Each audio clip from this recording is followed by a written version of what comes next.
नमस्कार मंडळी. तर आजचा आपला पन्हाळा ते पावनखिंड पदभ्रमंतीचा दिवस दुसरा. आता आम्ही सध्या करपेवाडीतून निघालोय. हा घेतोय ना, चला की.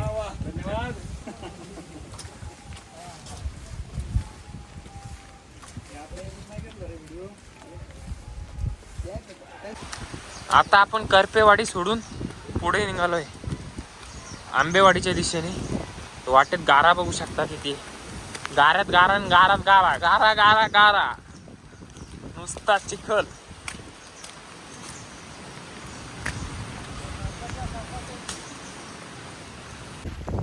आता आम्ही कळकेवाडीकडे निघालोय. करपेवाडीत रात्री मुक्काम होता. तर पाठीमागे बघू शकता पूर्ण निलगिरीचं जंगल आहे. आता हे जंगल जवळपास आपल्याला कळकेवाडीपर्यंत लागणार आहे. सगळीकडे जंगल जंगल, निलगिरीची मोठमोठी झाडं आहे. त्याच्यात भरपूर झाडं खाली पडलेली. पुढं गेल्यावर अजून दाखवतोच. त्याच्या अगोदर एक आंबेवाडी पण आपल्याला एक शॉर्टकट मारून कळकेवाडी येऊन जायचं आहे. समोर मग पाटेवाडी लागेल, ते दाखवतोच. पुढे जंगल क्षेत्रात ट्रॅप कॅमेरा लावले आहेत. आता आम्ही खास निलगिरीच्या जंगलात आलोय. बघू शकता पूर्ण जंगल डायरेक्ट एकदम खतरनाक आहे. कसं म्हणतात आता, क्या माहोल है. वा वा वा वा, क्या माहोल है गोकुळ भाऊ. क्या माहोल है गोकुळ भाऊ. खतरनाक खतरनाक एकदम. एक विचार करायची गोष्ट आहे. आता आम्ही दुसरा दिवस चालू आहे आमचा. आज सकाळ आहे. त्या दिवशी समजा मावळे महाराजांसोबत गेले तर एका रात्रीत ते कसे पोहोचले असेल इतक्या घनदाट जंगलातून. पाणी ते विचारू नका. अरे बाप बाप बाप बाप.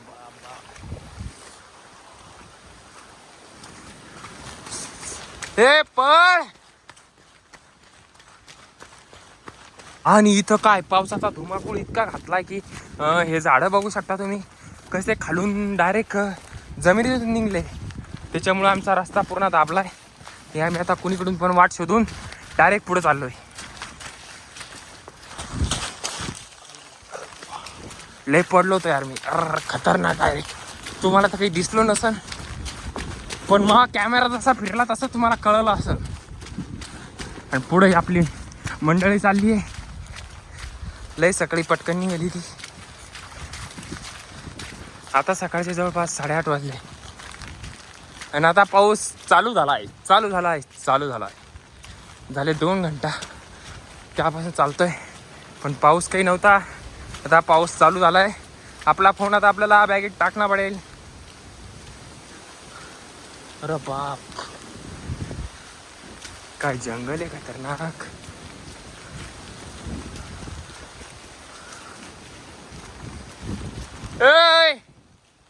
अरे थांबा ना. आता निलगिरीचं जंगल सोडून आपण समोर बघू शकता का डांबरी रस्त्यावर आलोय. एखाद्या वेळेस इकडचा जो रस्ता आहे तो आंबेवाडीहून येत असेल. आणि आता आपण करकेवाडीला चाललोय. समोरच इकडे समोर आज मस्त एखाद्या ठिकाणी भात शेती लावताना दिसली तर मस्त अनुभव घेऊ आपण. कारण आता पाणी कमी दिसतो त्याच्यामुळं असेल शेतात लोक.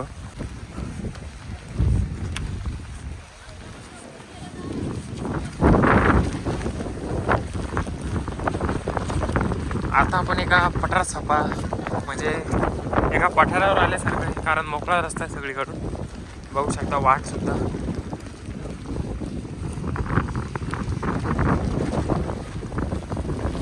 आजी कोणतं गाव आहे.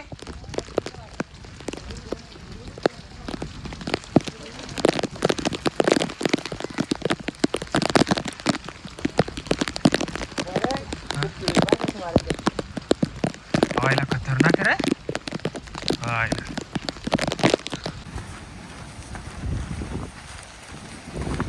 भरपूर असं आपल्याला नाले एवढे क्रॉस करायला भेटणार नाही. समोर पाहू शकता तुम्ही किती पाणी.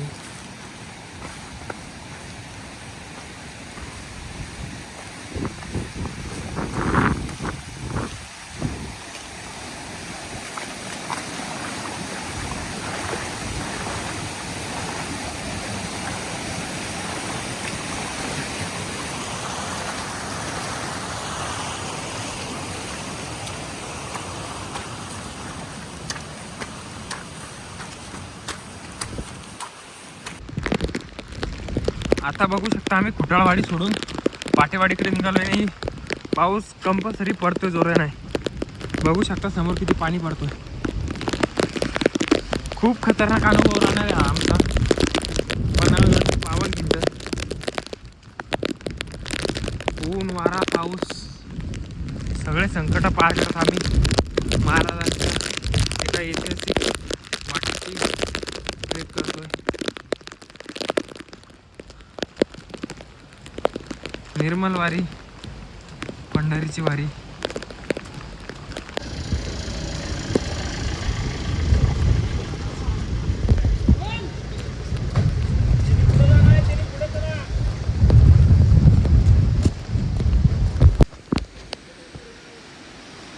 खतरनाक खतरनाक रस्ता आहे डायरेक्ट एकदम.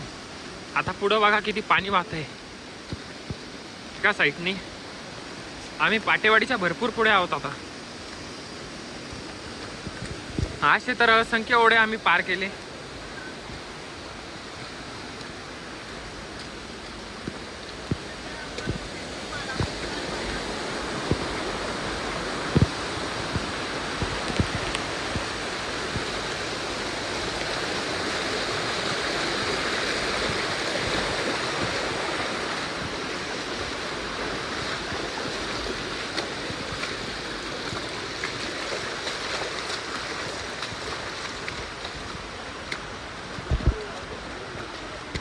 पन्हाळा ते पावनखिंड.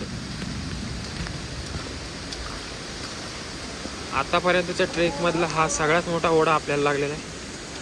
त्याचं प्रेशर खूप मोठं आहे. बघा तुम्ही किती जोरानं वाहतोय.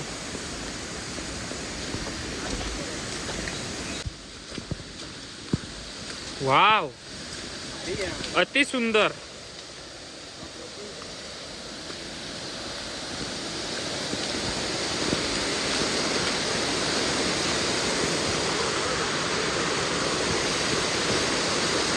ए थांबा, मागे जा. खूप छान, लवकर या.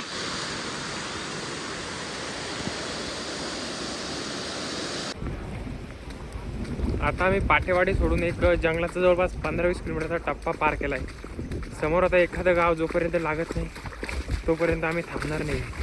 हा जंगलाचा टप्पा खूप मोठा झाला, जवळपास 10 ते 12 किलोमीटर जंगलाचा हा टप्पा होता. याच्यात खूप मोठी नाली नदी आम्ही पार करून पुढे आलो आता.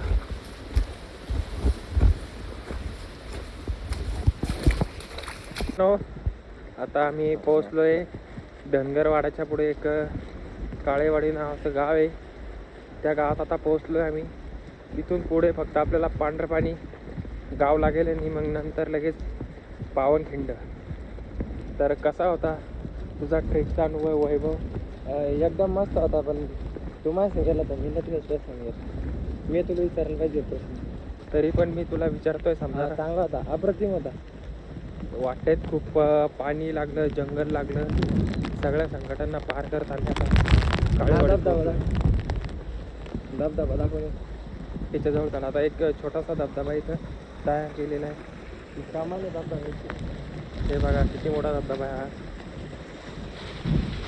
मित्रांनो, आम्ही आता म्हाळसावड्यामधून निघालोय. हा माझा मित्र गणेश. आत्ताच आम्ही थोडासा नाश्ता पाणी करून इथून निघालोय.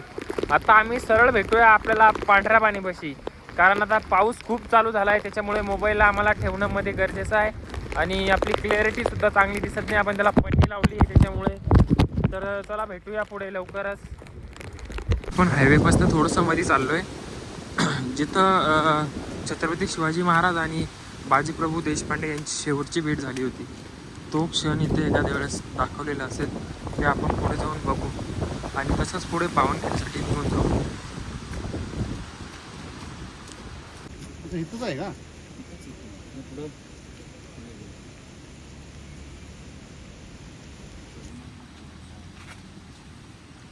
तर मित्रांनो, आता आपण पावनखिंडीपाशी पोहोचलोय. बघू शकता तुम्ही, आज शनिवार रविवार असल्यामुळे गर्दी खूप आहे. खाली गेल्यावर तुम्हाला दाखवतोच.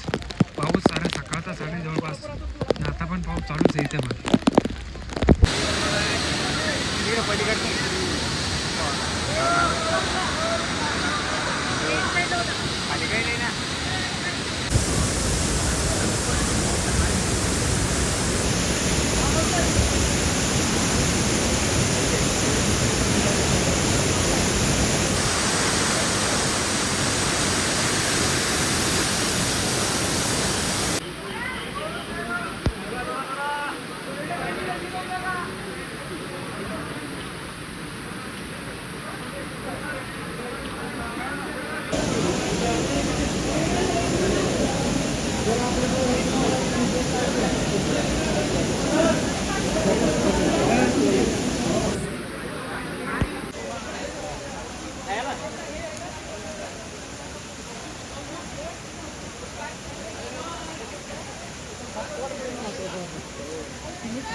मित्रांनो, आत्ताच आपण आपल्या पाठीमागे बघू शकता वीर बाजीप्रभू देशपांडे यांची समाधीचं दर्शन घेऊन वरती चाललो आहे. आणि आपण जो कालपासून चालू केलेला प्रवास होता आपला पन्हाळा ते पावनखिंड, तो पावनखिंडीपाशी आपला समाप्त झालेला आहे. तर अशा प्रकारे आपला प्रवास आता इथेच संपलेला आहे. आम्ही पदभ्रमंती ही जी चालू केली होती ती मोहीम एकदम यशस्वीरित्या आमची पूर्ण झालेली आहे. आणि मागे बघितल्या प्रकारे आम्ही जेवढा संकटांना पार करून ही मोहीम पार केलेली आहे. सततधार मुसळधार पाऊस हा 2 दिवसापासून चालू होता. सगळा हा प्रवास आमचा पूर्ण 48 किलोमीटरचा झालेला आहे. आणि हा पूर्ण प्रवास आम्ही पूर्ण केलेला आहे. हो, छत्रपती शिवाजी महाराज की जय. चॅनलला सबस्क्राईब करा म्हणून, चॅनलला सबस्क्राईब करा, व्हिडिओला लाईक करा. व्हिडिओला लाईक करा. बाय. बाय. सह्याद्री त्या सह्याद्रीच्या सह्याद्री फिरा. सह्याद्री विया. गोव्याला जाऊ नका. गोव्याला जाऊ नका. चहा प्या. चहा पिया. दारू बिअर पिऊ नका. दारू बियर पिऊ नका. चॅनलला सबस्क्राईब करा आणि व्हिडिओला लाईक करा. चॅनलला सबस्क्राईब करा आणि व्हिडिओला लाईक करा. बाय. धन्यवाद. धन्यवाद म्हणा. धन्यवाद.